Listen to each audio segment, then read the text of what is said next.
unapologetically indulge in the green stuff. Not weed, matcha.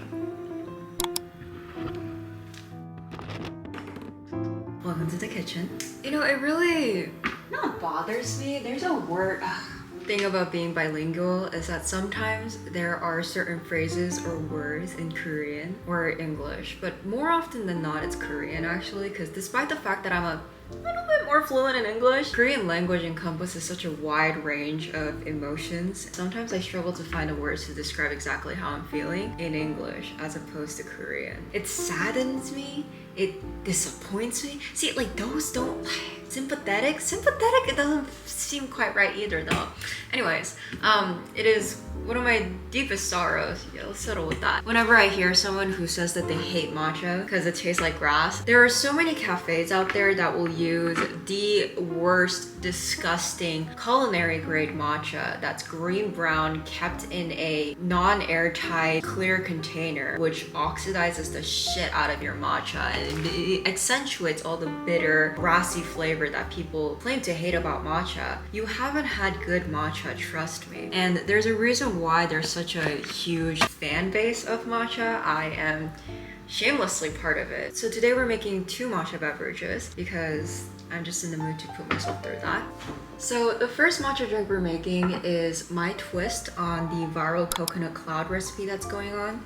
Usually that recipe would call for a matcha foam on top of clear coconut water. I guess it's hard to call it my twist on it because this recipe is nothing like that, but I stumbled across it and I love it. The matcha we're gonna use for this one is the mango matcha from Chamberlain Coffee. I had my reservations about Chamberlain Coffee matcha when I first ordered them. I will say, not too bad, not too shabby.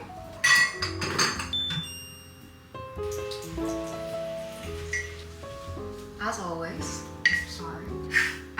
we're gonna have our chasen or our bamboo whisk sit in hot water for a couple of minutes before we use it. The reason why we want to loosen up the bamboo whisk bristles isn't necessarily because of the matcha, it's actually for the whisk itself. Because if you continuously use your bamboo whisk while the bristles are still brittle, then you're gonna end up damaging your whisk way quicker than you would anticipate. But it's also the fact that it would give you a lot of micro wood sheds. You don't want that in your body, and it would also cause a lot of micro tears, which means that much more surface area for bacteria to fester in. So always clean your whisks, take good care of your whisks. All right, with that said, always check if the bristles is soft. This one is now.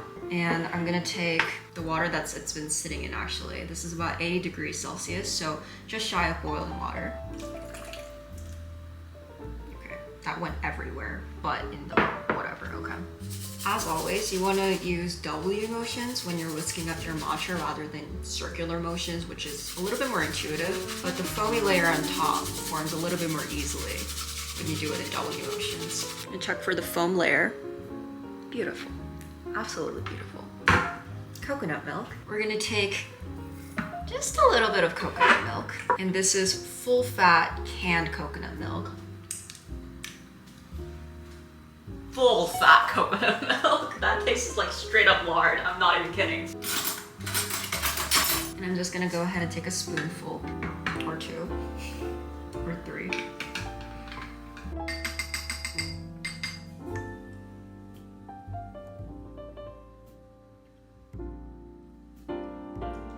That tastes like straight up lard. I'm not even kidding.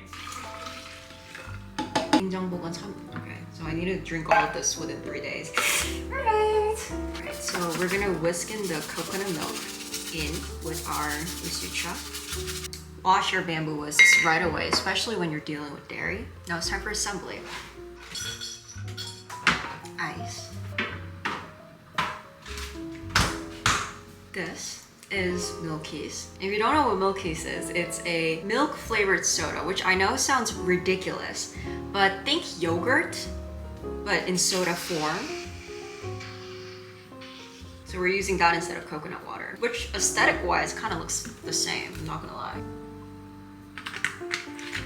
It's my childhood. Beautiful. All right, so the second recipe that I personally love, especially for the summers, is a honey lemon matcha. I know, Sounds divine. This is honey halabong tea, and halabong is a citrus. It's like an orange. It's like in between a orange and a cutie. No, an orange and an no.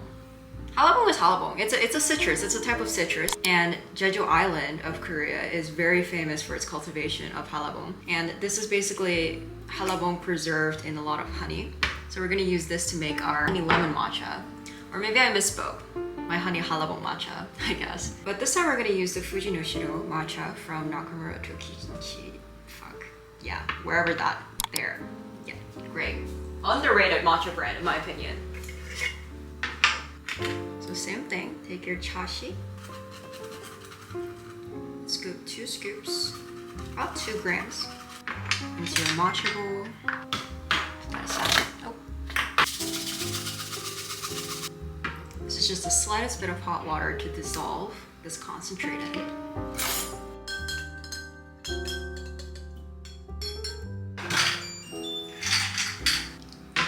Ice.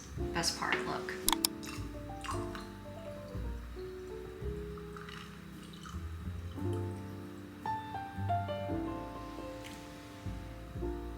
Shut up. Shut up. Come on.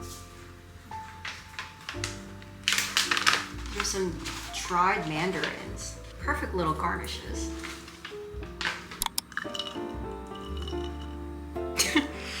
Can't really see because the matcha is just so green and deep. But if you just put it to the top, yeah, cute enough. Alright, these are absolutely beautiful. Incredible. Oh my god. Okay, we're gonna try the coconut cloud first. Oh my god. That's actually insane. That's actually insane. That's actually insane.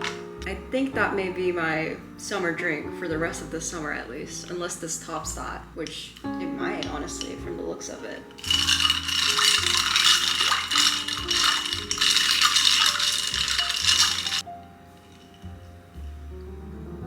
Oh my god. Close second.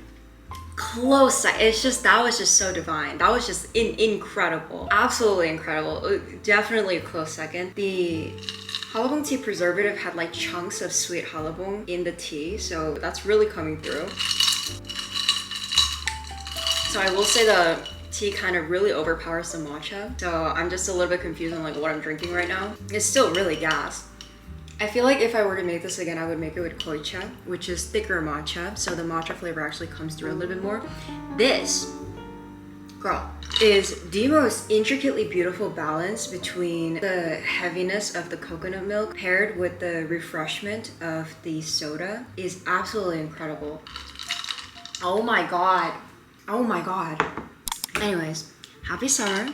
Happy matcha season. If you haven't tried matcha before, I highly recommend you get yourself into it. One thing that makes matcha really nice is that despite the fact that it does contain caffeine, it also contains an amino acid called L-theanine, which is a relaxant in a sense. If caffeine in coffee or in any other energy drink gives you like a spike in your energy and an immediate crash afterwards, matcha is known to give you more of a steady dose of energy throughout the day, which I definitely notice these days. I used to be a caffeine connoisseur. That's not how you use that word. I don't care. The sheer amount of caffeine I would consume was actually criminal, perhaps lethal. When it came to midterms or finals, I would find myself having 3 to 4 Celsius a day, which is 600 to 700 milligrams. It didn't make me anxious. It didn't really make me jittery. It just kept me awake.